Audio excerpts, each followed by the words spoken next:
तो आज की इस वीडियो में हम कक्षा 11वीं के छात्रों के लिए अर्थशास्त्र विषय के लिए यानी कि इकोनॉमिक्स के बहुत ही ज़्यादा इंपॉर्टेंट क्वेश्चन लेकर के आ गए हैं अर्धवार्षिक परीक्षा 2021 के लिए।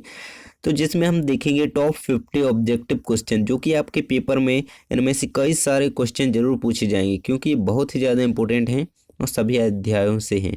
तो चलिए शुरू करते हैं।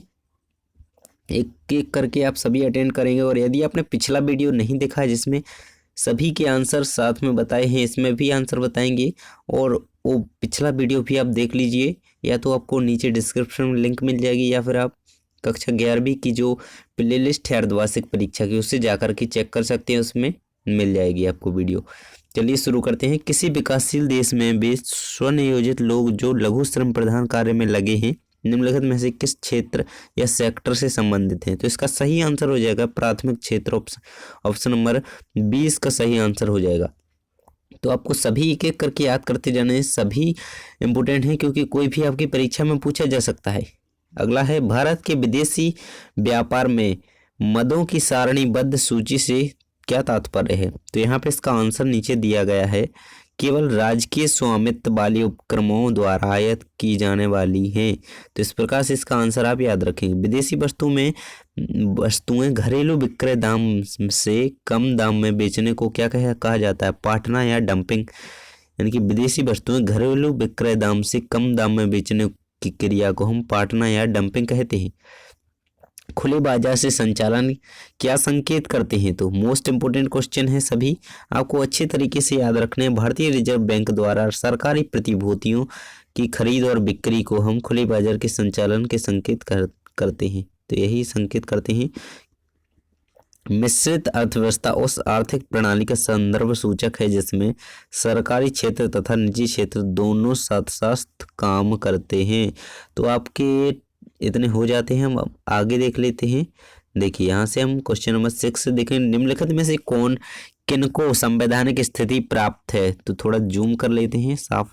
देखिए तो निम्नलिखित में से किनको संवैधानिक स्थिति प्राप्त है? तो ऑप्शन यहाँ पे दिए गए हैं, वित्त आयोग, राष्ट्रीय विकास परिषद, चुनाव आयोग, योजना आयोग। यहाँ पे ऑप्शन इनमें से चुनना है आपको कि ए और सी सही है इनमें से, या फिर ए और बी सही है, बी और डी, बी सी। तो इसका सही आंसर हो जाएगा ऑप्शन नंबर ए यानी कि ए सी। तो इसका सही आंसर मतलब वित्त आयोग और चुनाव आयोग को संवैधानिक स्थिति प्राप्त है। तो आप इसे याद रखेंगे। संरक्षण से क्या तात्पर्य है? तो यहाँ पे इसका आंसर दिया गया है, तो उपयुक्त सभी इसका आंसर हो जाएगा क्योंकि आयात व्यापार पर लगाई गई रोक संरक्षण है और घरेलू उद्योगों का संरक्षण भी संरक्षण है। दो देशों के बीच माल और सेवाओं के मुक्ति विनिमय का न होना भी संरक्षण है। तो आप इसी प्रकार से इसे याद रख लेंगे। अगला क्वेश्चन है आपका, बैंक दर ब्याज की वह दर है जिस पर वाणिज्यिक बैंक भारतीय रिजर्व बैंक से ऋण लेते हैं। अगला क्वेश्चन होगा, व्यक्तिगत आय किससे के समतुल्य है? सभी को आपको देखना है। वीडियो को लाइक नहीं किया है तो जल्दी से लाइक कर दीजिए। देखिए यहाँ पे सभी ऑप्शन पढ़ने के बाद इसका सही आंसर ऑप्शन नंबर सी हो जाएगा, ये वाला। तो यहाँ पे लिखा हुआ है, प्रयोज्य निजी आय में प्रत्यक्ष कर जोड़ने पर उसमें फुटकर सरकारी प्राप्तियां भी जोड़ दी गई हैं। कौन सा शब्द बैंकिंग से संबंधित नहीं है? तो आप इस शब्द पढ़ करके बता सकते हैं। CRR, NEER, SLR, सावधि जमा। तो इसका सही आंसर हो जाएगा ऑप्शन नंबर सी वाला। ये बी वाला इसका सही हो जाएगा NEER। तो इसका सही आंसर आप याद रखेंगे। बैंकिंग से संबंधित शब्द नहीं है NEER। अगला क्वेश्चन है आपका, निम्नलिखित में से कौन सा भारत में संयुक्त क्षेत्र उद्यम का उदाहरण है? तो इसका सही आंसर मारुति उद्योग लिमिटेड। आपको याद रखना है, भारत में संयुक्त क्षेत्र उद्यम का उदाहरण है मारुति उद्योग लिमिटेड। मोस्ट इंपोर्टेंट क्वेश्चन है, कई बार पूछा गया है, बार बार पूछा जाता है, आपको जरूर याद रखना। भारत का अधिक सर्वेक्षण प्रति वर्ष इनके द्वारा प्रकाशित किया जाता है। तो इसका सही आंसर हो जाएगा वित्त मंत्रालय। तो भारत का जो आर्थिक सर्वेक्षण है प्रति वर्ष वित्त मंत्रालय के द्वारा प्रकाशित किया जाता है, आपको जरूर याद रखना है। देखिए अब हम देख लेते हैं आगे, स्टॉक बाजार से के संदर्भ में IPO का अर्थ क्या है? स्टॉक बाजार के संबंध में यहाँ पे पूछ रहा है, तो इसका आंसर हो जाएगा इनिशियल पब्लिक ऑफर। IPO का फुल फॉर्म आप याद रखेंगे, initial public offer initial public offer यहाँ पे दिया गया है। देखिए आप जरूर याद रखेंगे इसे। अगला है राष्ट्रीय आय का आकलन करते समय निम्नलिखित में से किसकी गणना नहीं की जाती है? तो इसका सही आंसर हो जाएगा पर्यटक गाइड की सेवाएं। सेवाएं जो प्रदान की जाती हैं उसकी गणना नहीं की जाती। जीडीपी सूचकांक के क्षेत्रवार वितरण से किसका मापन किया जाता है? तो देश के आर्थिक विकास का मापन किया जाता है जीडीपी सूचकांक के क्षेत्रवार वितरण के आधार पर। अगला है आपका विश्व बैंक के अनुसार कृषि प्रयोजनों के लिए भारत का अनुमानित भूमि उपयोग प्रतिशत वर्ष 2015 में लगभग क्या था? तो सन 2015 के यहाँ पे पूछ रहा है। देखिए आप यहाँ पे देख सकते हैं, तो वो था 60%। यहाँ पे आंसर आपको मिल जाएगा, ये आंसर है इसका 60%, आपको याद रखना है। अगला है भारत के पूंजी बाजार में श्रेष्ठ बाजार का संदर्भ क्या है? तो इसका आंसर हम देख लेते हैं। नीचे यहाँ पे आंसर दिया गया है विद्यमान प्रतिभूतियों का बाजार, व्यापार करने वाला बाजार। एचडीआई किन क्षेत्रों में विकास का मापक है? एचडीआई किन क्षेत्रों में विकास का मापक है? तो इसका सही आंसर होगा स्वास्थ्य, शिक्षा, आमदनी। इसका सही आंसर आप याद रखेंगे। ऑप्शन आपको जरूर पढ़ लेने हैं। देखिए अगला क्वेश्चन हम देख लेते हैं। रुपए की दृष्टि से निम्नलिखित में से किस मुद्रा का मूल्य सबसे अधिक है? तो pound, dollar, euro, Saudi riyal. तो इसका सही आंसर हो जाएगा पाउंड। ऑप्शन नंबर ए सही आंसर हो जाएगा। रुपया की दृष्टि से जो मुद्रा में सबसे अधिक मूल्य जिसका होता है वो है पाउंड। तो आप इसे याद रखेंगे। भारतीय मुद्रा का नया प्रतीक चिन्ह किसने डिजाइन किया था? मोस्ट इम्पोर्टेंट क्वेश्चन है, आपको जरूर याद रखना है। जीके में भी क्वेश्चन बन जाता है। देखिए यहाँ पे सही आंसर हो जाएगा इसका option number C, Uday Kumar. आपको अच्छी तरीके से याद रखना है। रुपए का चिन्ह इन्होंने डिजाइन किया था। एक देश की आर्थिक स्वतंत्रता की गणना करने के लिए निम्न में से किसका उपयोग किया जाता है? तो यहाँ पे ऑप्शन दिए गए हैं, इसका आंसर हो जाएगा ऑप्शन नंबर विधि, शासन, नियामक, दक्षता, मुद्रास्फीति, प्रत्यक्ष विदेशी निवेश। इसका सही आंसर यहाँ पे दिया गया है, यही इसका सही आंसर है। आपको अच्छी तरीके से इसे याद कर लेना है क्योंकि सभी मोस्ट इंपोर्टेंट है। टॉप 50 हम देखने वाले हैं, हमारी 20 हो चुके हैं, 21 भी हो चुके हैं, हम 22 देख लेते हैं। भारत में शेयर बाजार की कार्यप्रणाली का विनिमय निम्नलिखित में से कौन करता है? तो यहाँ पे हम देख लेते हैं। तो भारत में जो कार्यप्रणाली है जो शेयर बाजार की, उसका विनिमय जो विनिमयन करता है सेबी करता है। इसका आंसर सही हो जाएगा ऑप्शन नंबर डी। अगला है आपका के घाटे को विदेशों से निवल पूंजी प्रवाह से वित्त पोषित किया जाता है। इस प्रकार पूंजी खाता अधिक से चालू लेखा होता है। तो इस प्रकार से आंसर हो जाएगा। किसी देश की आर्थिक वृद्धि के निर्धारण का सर्वोत्तम उपाय है वर्तमान कीमतों का सकल घरेलू उत्पाद। सभी के आंसर आपको याद रख लेने हैं अच्छे तरीके से क्योंकि कोई भी आपकी परीक्षा में पूछा जा सकता है। ये आपकी वार्षिक परीक्षा तक के लिए वेरी वेरी मोस्ट इंपोर्टेंट है। बुक बिल्डिंग क्या है? किसी कंपनी की आय व्यय खाते तैयार करना।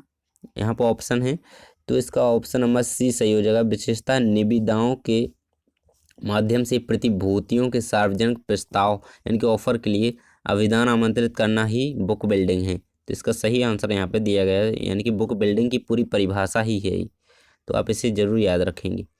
अगला है आपका क्वेश्चन, अर्थशास्त्र से में ग्रेसम का नियम से संबंधित है। तो मुद्रा का संचालन जो होता है वो ग्रेसम के नियम से संबंधित है। तो इसे आप याद रखेंगे। तृतीय विनिमय दर को यह भी कहा जाता है। तृतीय विनिमय दर का दूसरा नाम नम्य विनिमय दर है। तो आप इसे याद रखेंगे। इसे दूसरा नाम यह भी दिया जाता है, इसे यह भी कहा जाता है नम्य विनिमय दर। तृतीय विनिमय दर को नम्य विनिमय दर भी कहा जाता है, आप जरूर याद रखेंगे। 10वीं पंचवर्षीय योजना के अंत तक साक्षरता दर में किस सीमा तक बढ़ोतरी का अनुमान किया गया है? तो इसका सही आंसर हो जाएगा 65% से 75% तक। इसका सही आंसर ऑप्शन नंबर ए हो जाएगा। आपको अच्छी तरीके से इसे याद रख लेना है। 10वीं पंचवर्षीय योजना के अंत तक साक्षरता दर में किस सीमा तक बढ़ोतरी का अनुमान किया गया है? तो वो है 65 से 75% तक।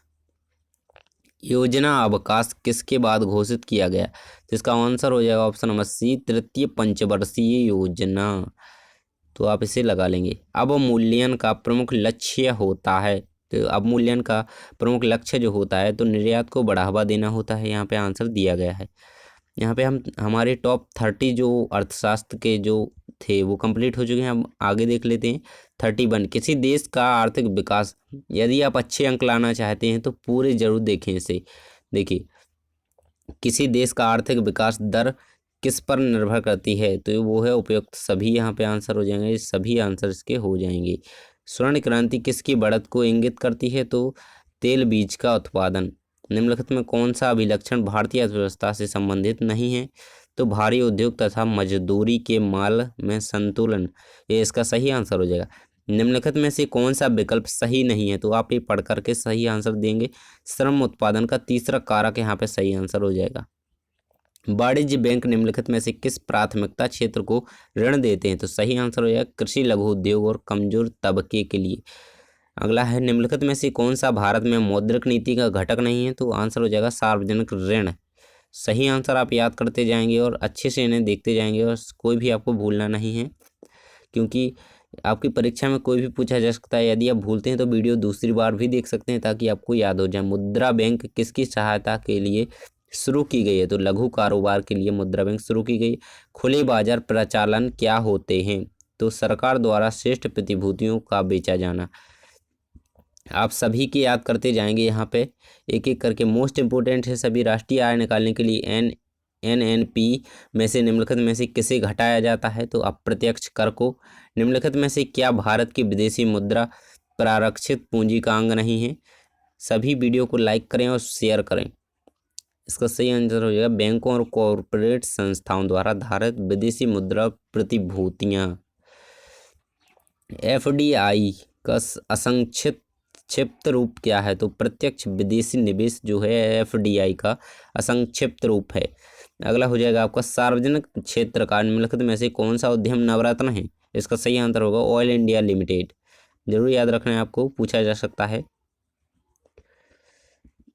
लास्ट पेज है हमारा, किसी अर्थव्यवस्था में उत्कर्ष अवस्था का अर्थ है, तो इसका सही आंसर होगा स्थिर वृद्धि प्रारंभ होती है। अगला है, फरवरी 2014 को मैकेंजी ग्लोबल इंस्टीट्यूट MGI द्वारा प्रस्तुत की गई एक रिपोर्ट के अनुसार कितने भारतीय लोग अपनी अनिवार्य आवश्यकताओं को पूरा नहीं कर सकते, तो 56% भारतीय लोग ऐसे हैं जो अपनी आवश्यकताओं की पूर्ति नहीं कर पाते हैं। अगला है यहाँ पे, निम्नलिखित पंचवर्षीय योजनाओं में से कौन सी योजना अनावृष्टि और 2 युद्धों के कारण प्रभावित हुई, तो तीसरी पंचवर्षीय योजना यहाँ पे युद्धों के कारण प्रभावित हुई है। रिजर्व बैंक ऑफ इंडिया का चिन्ह क्या है, तो यहाँ पे आंसर दिया गया ताड़ वृक्ष के सामने एक बाघ। आपने देखा होगा कि ताड़ का वृक्ष होता है, उसके सामने एक बाघ होता है, वही रिजर्व बैंक ऑफ इंडिया का प्रतीक चिन्ह है। तो आपको जरूर याद रखना है, मोस्ट इंपोर्टेंट क्वेश्चन है। अनुसूचित बैंक एक ऐसा बैंक है जो राष्ट्रीयकृत ना हो, दूसरे देश में स्थापित हो, भारतीय रिजर्व बैंक की दूसरी अनुसूची में शामिल हो। तो यही इसका सही आंसर है, भारतीय रिजर्व बैंक की दूसरी अनुसूची में शामिल हो तो उसे अनुसूचित बैंक कहा जाता है। ऐसा बैंक है अनुसूचित बैंक जो भारतीय रिजर्व बैंक की दूसरी अनुसूची में शामिल हो, उसे ही अनुसूचित बैंक कहा जाता है। तो अगला हो जाएगा हमारा, निम्न में से कौन सा एक वैकल्पिक धन का उदाहरण है, तो यहाँ बंध पत्र या बॉन्ड इसका सही आंसर हो जाएगा।